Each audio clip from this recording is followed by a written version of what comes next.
What's going on, guys? CIs, it is not Judah HB, it is actually Mr. Pizza, and we love Jackbox. It is just such a great game, and we're going to be ranking all of the games that we have played, and in case you couldn't tell, I am here with Colin of Color to Use, arguably the next upcoming rock band. What's going on, guys? I'm very excited to be ranking all these great games. So the ones that we, I think, currently possess is we have 1, 4, 5, 6, 7, and 9. We have not played all those games either because they would just didn't look fun to play, or we just can't remember them at all. So I believe we have 20 that we are going to be ranking here today. And then just tell you what's great about them, what's not great about them, and which ones that you should play because there's some dope bangers in here. Agreed. Starting first, we have Drawful. This is one of the games that I don't remember too much. Now, this one, so I remember when I first heard of Jackbox, I think I played number 7. I played Quick Flash through some friends at the time, and I remember really liking it. I didn't know which one to get, so I literally just got the first one, and Drawful was the only one that seemed like anything interesting. The rest of them just kind of seemed like they'd be fun if they were board games that you played with your adult friends, I guess. But Drawful, I think it's very simple. It's clearly a drawing game. It's somewhat like Pictionary, I'd say, is probably the most closest to. It's very basic, and I think they did make a few sequels to it. They made Drawful 2 in one of the later games, and then Dirty Drawful, I think it is, in the adult pack, which we actually still really need to play that one. That one's next on my agenda. Drawful, I think it's okay. I think it's tried and true, but there are so many more better games on here that you play. But God forbid you get stuck accidentally buying the first one. Drawful's the only game somewhat worth playing, but it's a C for me. Yeah, I'll agree with that. I don't remember this one too much. Just in general, some drawing games just in general on Jackbox, they're very hit or miss, to say the least. I remember with this one, at least, you kind of had a bigger box to kind of draw with, and I think you got different colors. But it's pretty basic. It's fine. Now, next up, we have Monsters Seeking Monsters, and I do remember this one. I remember about this one, I think it's one where it's you have your friends, and then you can, have conversations with them. I think you get certain power-up, based on the monster that you choose, you get certain power-ups that's going to, help you up with, your connections. It's a little complicated, but, kind of easy, and I think it's very easy to, choose favorites of your friends in this one. Yeah. It's basically just how what's going to be funny and what's going to be interesting to them. But I think it's a decent idea, and I think it's one of the better ones on number 4 from what I remember. Yeah, it's solid, but like you said, it's too easy to kind of bias some of your friends in this one. But yeah, and with this one, it doesn't hide some of the games they kind of hide the identity of who it is. Who is playing with this. So, in other games where you don't know who did the prompt, then you end up clicking that, that kind of puts you off guard. You know exactly who's doing the prompts for this one, and it makes it not as fun. Yeah. But still a solid game. I think with the right people, it can be kind of fun. I'm going to put it in B. I think that's a very fair ranking for it. Now, next up, we have arguably one of the best games that we've ever played, and that is Survive the Internet. Oh, man. Now, one of the best thing about Jackbox games, the best kind of Jackbox games you can play, is the one where you're allowed to put in all that dirty stuff, where they give you prompts and, you write in what the answers are. And this is one of them, and it does it in a very creative way. They kind of set it up as, whether it's you're writing a blog post, you're doing a comment on social media, it's the concept of it is that it's you're trying to embarrass the other person, how they give a prompt but it's unrelated. Right. And then you have to respond to that with something absolutely wild. And of course we have our edgy humor. Mm-hmm. And I feel this is one of the best to have just to put.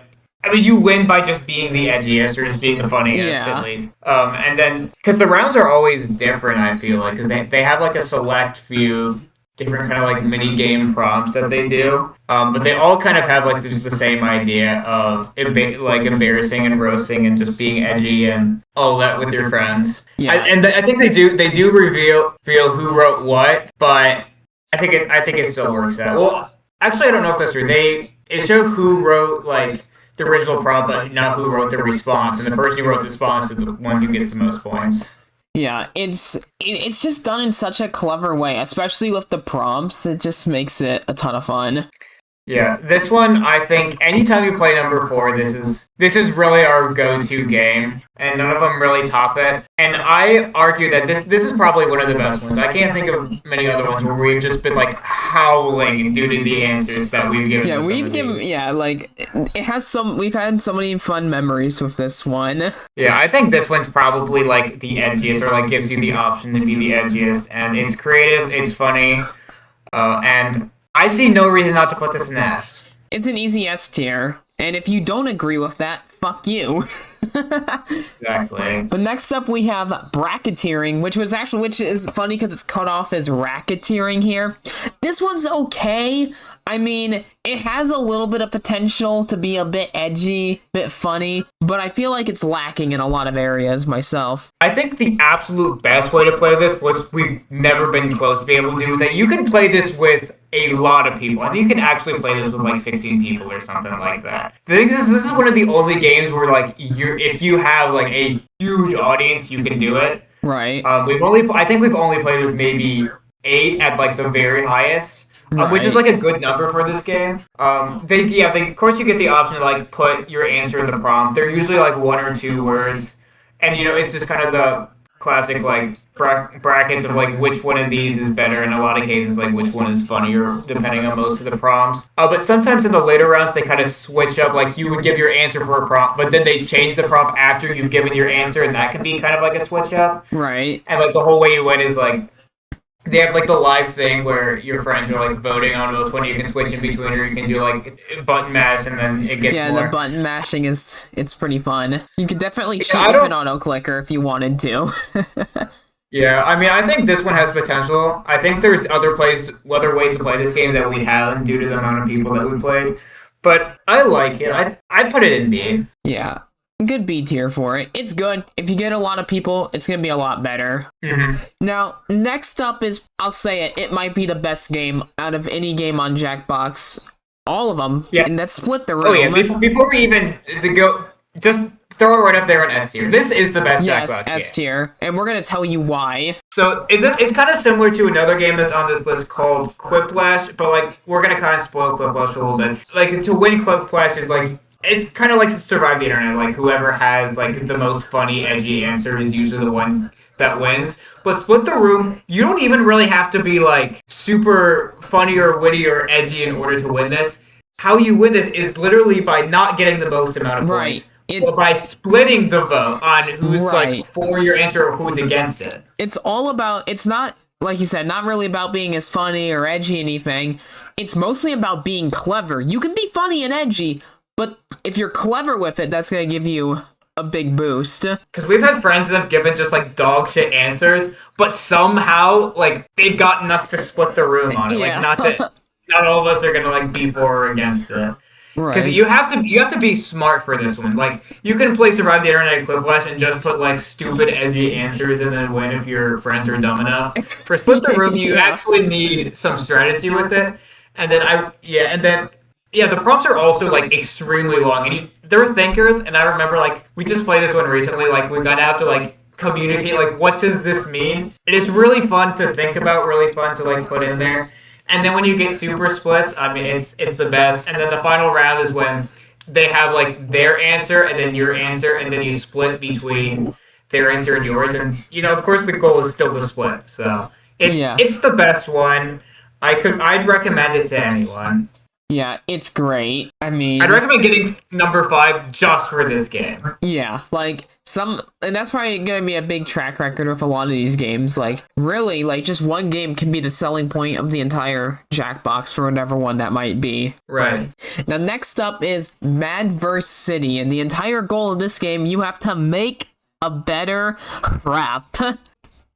Yep, and whoever does the better job, roasting each other, wins. Yeah. That is true. Like with Mad vs. City, I mean, of course, it's like a rhyming game, where like they give you like the first verse and then you have to follow it with something that rhymes, preferably with something that rhymes. Again, you can get stuck with playing with friends that just, think the same things are funny over again. But the best way to win this game, is that, if you're playing with the right people, is that you're able to like properly roast your partner and still rhyme, which is the best part. Yeah, and it's like it kind of has the element of split the room where you have to really think about this. You have to get creative. You have to be clever with it. I mean, that's the thing with it.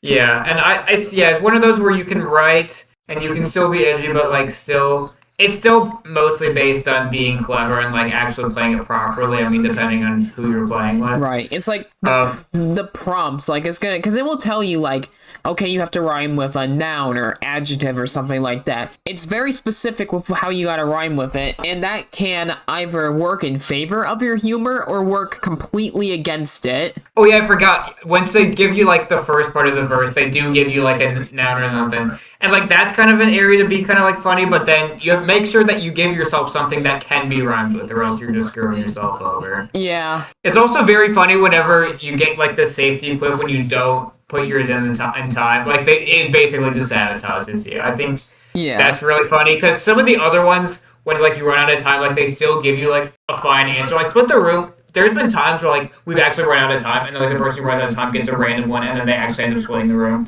Yeah. But I think that you legitimately get punished for this one whenever you don't do it in time. I think it's a really creative one, a really fun one.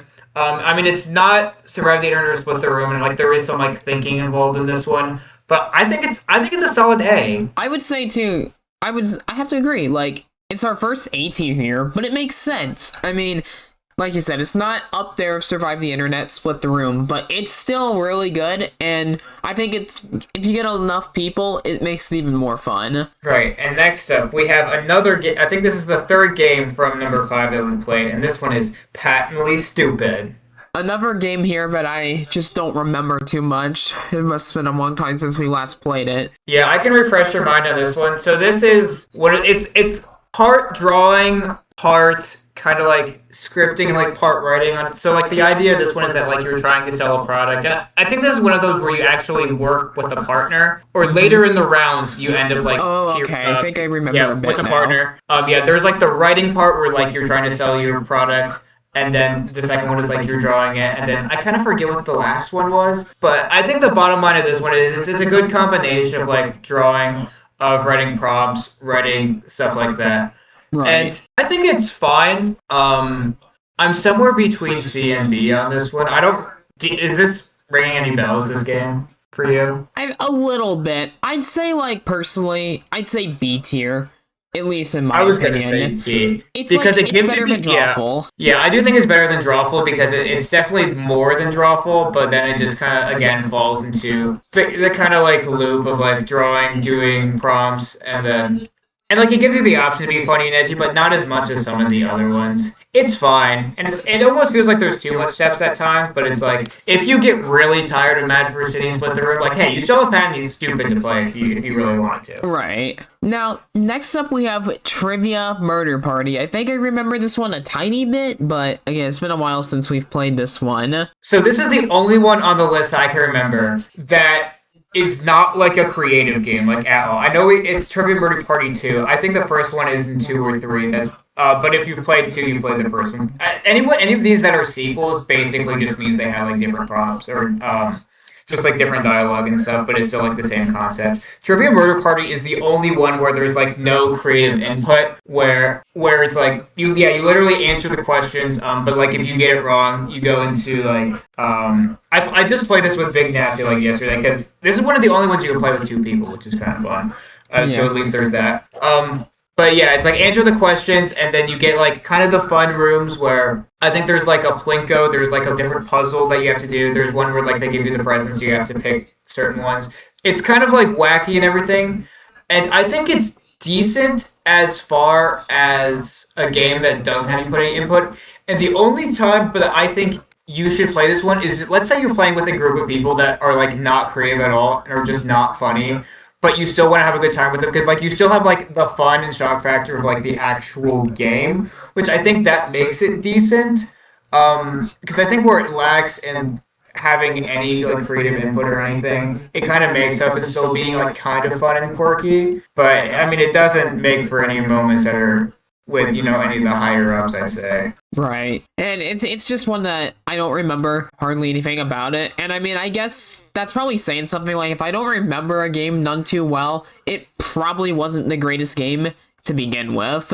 Yeah, I mean, I think just because this is the only game you can one play with two people and play with people that maybe aren't that creative and like you still want to play Jackbox with them. Like you never want to feel like you can't play Jackbox because you're with the wrong group of people. Like there's the right game for every group of people, and this might be the one. But like if you're with people that know how to be funny and witty and dare I say edgy at times, this is not that game.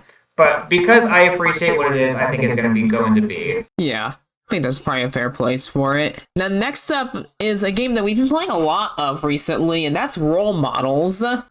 Yes, and Role Models is the concept of this one is it's a game you'd have to play with like people you kind of know pretty well.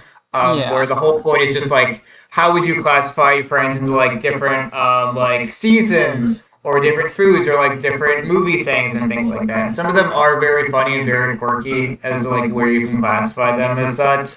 Some of them you can do like the 99% and you get extra bonus points if most people voted on that.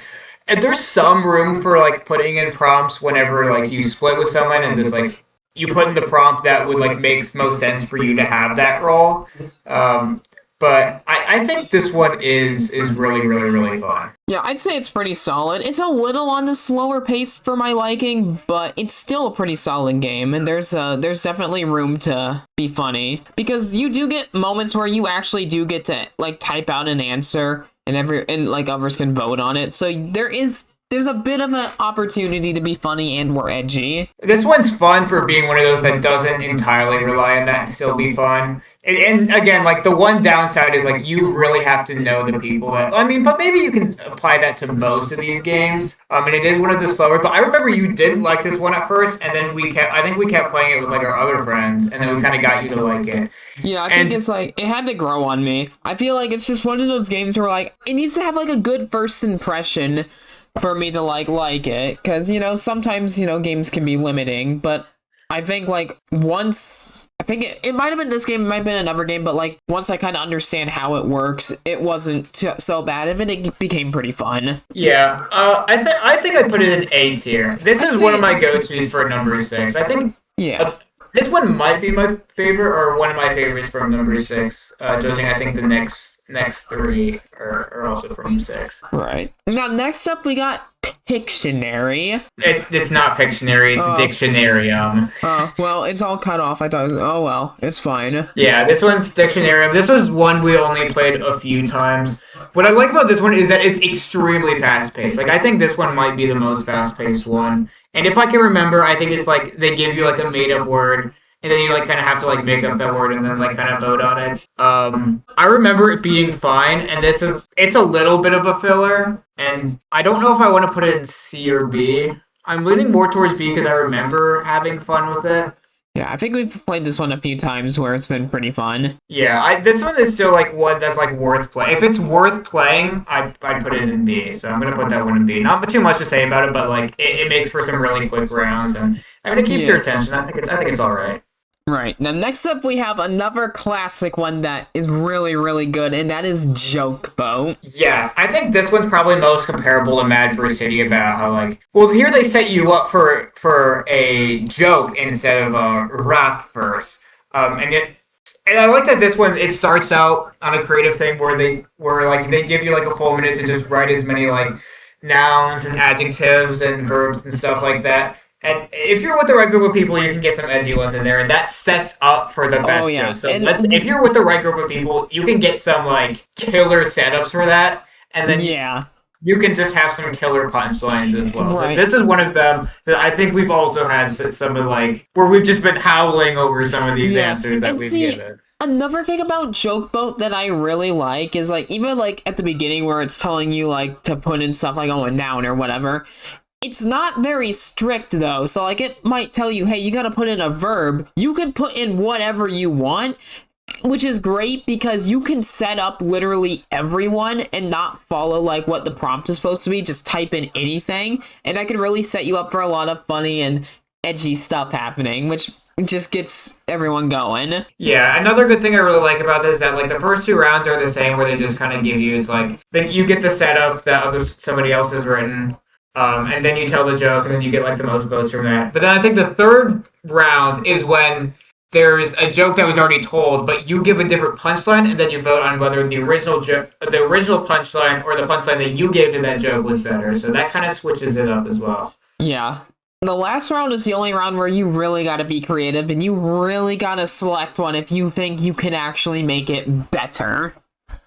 Yeah, I think the two downsides to this game that I'm going to point out is that one, if you're not super quick on writing the like the nouns and verbs at the very beginning, you get stuck with like pineapple and penguin and just very like basic ones. Or Right. unless you know how to be like really witty and funny on how you're gonna make that into a punchline, it can be kind of lame. And if you're with the wrong group of people, like if your friends aren't funny as hell, it's gonna be an eye roll for you. But if you're with the right Yeah. people, this will give you some of the biggest howls that you will release onto a Jackbox game. And for that reason, I'm gonna put it in A.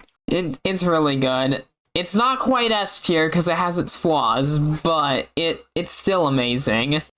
The next up we have Push the Button, which I don't even remember whatsoever. We may or may not have played this one together. I definitely played this with my roommates that time. We're putting this straight into D because we needed a D. I feel like there's some, if we played every single game up to here, there'd probably be more Ds because they just don't seem interesting enough to play. This one seemed interesting on paper, but like it's literally Among Us. And it's the concept of where like everyone, you're the imposter, but they know you're the imposter because you're all given like the same prompt, but you're given a different prompt, but like you have to make it seem like you know what the prompt is. I don't know. It's a waste of time. I think it can be fun, but I don't know. It's literally a shameless Among Us ripoff with it literally being like the crewmate and you're the imposter. Yeah. The next up we have another absolutely amazing game, and that is Quiplash 3. Now, Quiplash 3, I mean, all the Quiplashes are going to be the same. This is just the one that's on the seventh one. It is tried and true. It is a formula that works every time because all you have to do is give the better answer, be funny, be edgy, and you win. It's that simple. It is, and again, this one has created some really, really hilarious moments. Yeah, I mean, once again, just put it right up there in S tier. Yeah.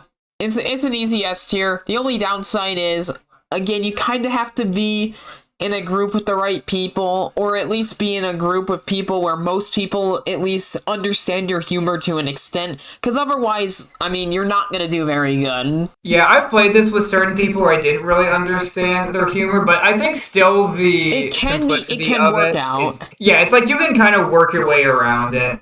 I feel like it's just very simple. And if you get, you get extra points if you get everyone on your side, which does happen. Like, you kind of get the perfect split and split the room. You get a Quiplash and Quiplashes by having everyone on your side. So it's tried and true. I think it's definitely the most, like, replayable. I mean, like, the only downside is it's just a little too simple, and sometimes you may not have the best group. But you can work your way around it, and I think it is definitely one of the best. The next up, we have The Devils and the Details. I think I remember this one a little bit. So this one is one of those, I think it's another one where, you don't put it in, where there's no prompts that you type in anything. This is, the game is you literally do chores, where you're like a devil family and you're trying to like do human chores for, Okay, I remember now. I don't even really remember. This is one we played once because I think it sounded kind of fun, but it's not.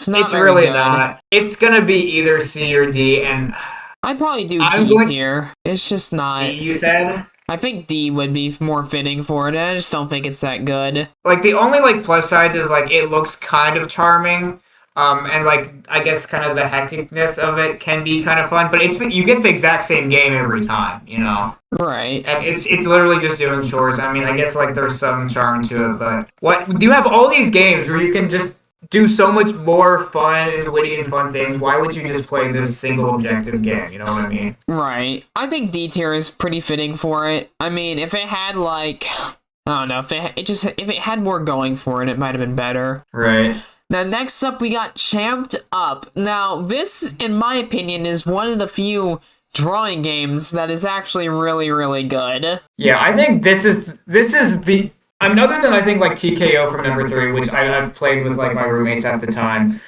This is the definitive drawing game, in my opinion. It's the where you have to kind of like draw like a hero or a protagonist based on like a certain prompt, and you get the most time to draw, you get the most space to draw, you can undo, which is also good, and you get different colors as well. Yeah, and So I again, think and it can give you great setups because you can be really edgy with this one and get everyone losing it. yeah, you can literally draw the K. This is true. You can. And if the draw prompt is them. like to draw like an evil character, I mean you're gonna win. It doesn't get much more evil than that. Exactly. This one is just so good. This one is good. I'd say like the downsides with this one is like, yeah, if you're with people that don't really know how to like draw with their finger, it can be kind of lame. If you don't know people's humor, it can be kind of lame. And I also think like it's kind of like you kind of like have to be in the mood for the drawing ones, in my opinion, because it's a lot more effort, I think. And sometimes you can kind of like get stuck in the loop, just like what can I draw as opposed to right that's going to make sense and like be new and interesting and kind of want me to keep playing this one. Yeah. I still think it's pretty good though. I think A tier would be pretty fitting for it. I think, in my opinion, I think it's going to be closer to B just because the drawing ones are just That's fair. a little harder I to guess get into. I mean there is like you kind of have to wait a while, which is why the only Yeah, downside. oh yeah, this because that's also like the double-edged sword is that like it gives you like a long time to draw, but it's like you have to wait so long and like other people aren't up to it. Right. Next up, we have Blabber Rounds, another one that I'm not too familiar with.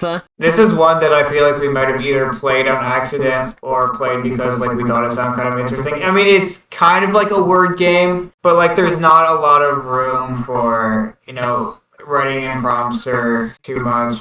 I don't remember having like any fun with this. Again, it's like games you play with like your older relatives or whatever I said with Drawful. I don't know. Either C or I want to put it more towards C because I think it has potential. This is another one kind of like what was the other one that I was gonna say? Like Trivia Murder Party, where it's like if you're with a group of people that like aren't that witty, this one can work out for you, but again, so many better ones. Right. I'm going to be generous and put it in C just because I think it has potential. I think that's more than fair. Next up, we got Talking Points. Oh boy, this is another really good one. I'm going to point out the downside of this one is that it's very complicated. Like there are a lot of different like learning curves to this. And you have to make sure that, like, the other people you're playing with are completely locked into this. If you have the right people and you know how to make it work, this can be one of the best games. But it's a bit of a learning curve, I'll tell you that much. Yeah, I mean, we've had our moments with it, but it gets confusing at times.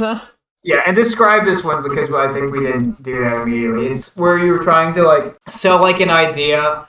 I think the way we started is like they just kind of give you like a one word to kind of like the best idea for blank or something, and then like you can put something funny and edgy there. But then you're given random like stock images that like, and this is another one that's partners as well, where your partner picks stock images for you that you have to tie in on how that makes sense with like your marketing pitch.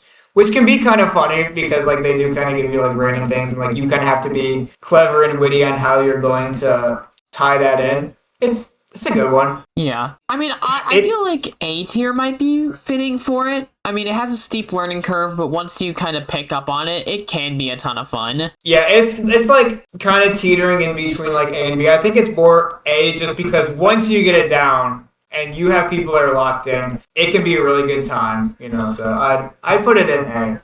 I agree. Next up, we got Roomerang. Oh man, I think this was the first one from number 9 that we played, and it's another one that I feel like has kind of a steep learning curve. I think like it's the concept of like being on like a reality show and like the interactions between everyone, and I think they give you different prompts or different situations each time. But like it's funny, like with Quick Plus, like you get to choose your character, you get to choose like the name. I think all of them you pretty much do. What the heck am I talking about? But anyways, and also if you get kicked out of it or like you get voted out, you can still you keep playing under like a different identity that they give you, which is kind of fun. Right. I also that's another thing too. I really like the host on this one. We haven't even mentioned like the host on any of these games, but I think Boomerang and Role Models, and heck, I'd even say Split the Room probably have like the best hosts. Yeah. Yeah, I think this one also has like the most interesting host because like that was the thing that was also really standing out to me. Right. Where do you feel I don't like know. this one should go? What are we Oh thinking? gosh, this one's kind of most similar to Talking Points. I feel I want to be generous and give this one an A because I feel like this one is like Yeah, I've complexity and like had this will be really I fun. feel like I've remembered a few good moments out of it. I think A is pretty fitting. Mm-hmm. Now, next up we have Non-Sensory. This is the one I played for like the first time last night. I was a little stumped I at think first. This is the one where I needed to play it for a second time to get the gist of it, and then it was fun. I would say this game has so much potential, It does. but it has like an obvious flaw, Like, and some of them like devil in the details, like push the button. There is not really something that you can do to like make it better. There's like the number one thing is that it switches from writing prompts into drawing prompts for like the next two rounds instead of just the one, you know? And I think because of that, you feel like you're wasting more time with it. Yeah. And it's kind of complicated where like they give you a prompt where it's like especially like the hardest part about this one. Well, like in round one is like I guess easier because they give you a prompt where it has to be like percentage like how many people would enjoy this for not like I think like the practice round was like a song that everybody would like, but it had to be 30%. And I think you said Fueled by Metallica. And some of us are like, oh, everyone loves that Metallica song. And then some of us thought, well, no, not everybody likes metal. And it ended up being 30. And I think some of us got closer to it. You can't really do that with a drawing, per se. Because they also give you the smallest amount of time. There's no undos. I don't know. That part just really drains it for me. Yeah. And I do feel like another and this is just my opinion. I do feel like it's more kid friendly is how I label it. Like you can't swear in it. You can't exactly be edgy. I do feel like if you were able to do that, I think it would make up for the drawing bit just because like at the start you'd be able to be really funny with it. But you really have to like if you're not prepared for it, you have to really alter everything on the fly. And I mean, to be fair, you can draw a cock, but it's like that's not going to help you win the game. I guess that's fair. Like you have to be completely locked into what they're asking you to do, or you're just not going to win. Yeah, I'd be generous. I'll give it a B tier. I am going to say more C just because. Yeah, I think that's better. There's just too many things wrong with it that they could fix. Yeah, I feel like maybe if they made a second version, it could be better. Yeah, like I don't think any of these like they had the sequels that like actually fix the game. A sequel would fix the game. You know what I mean? Right. And last but not least, we have Junktopia. Something that we've played a few times, and I mean, it's alright. I think you're cutting yourself short.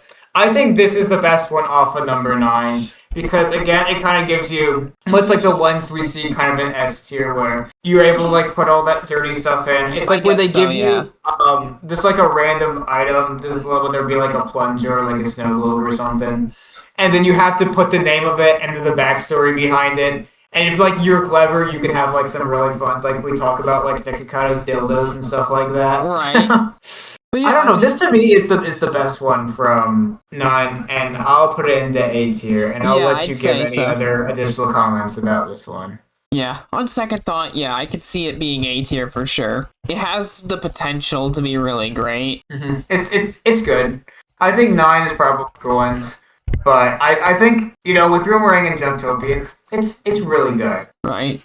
And yeah, for a quick recap, in S tier we have Survive the Internet, Split the Room, Quit Flash 3. In A tier we have Madverse City, Role Models, Joke Boat, Talking Points, Boomerang, and Junktopia. In B tier we got Monster Seeking Monsters, Bracketeering, Patently Stupid, Trivia Murder Party 2. Dictionarium. Yeah, Dictionarium, Champed Up. In C tier we got Drawful, Blabber Rounds, and Non-Sensory.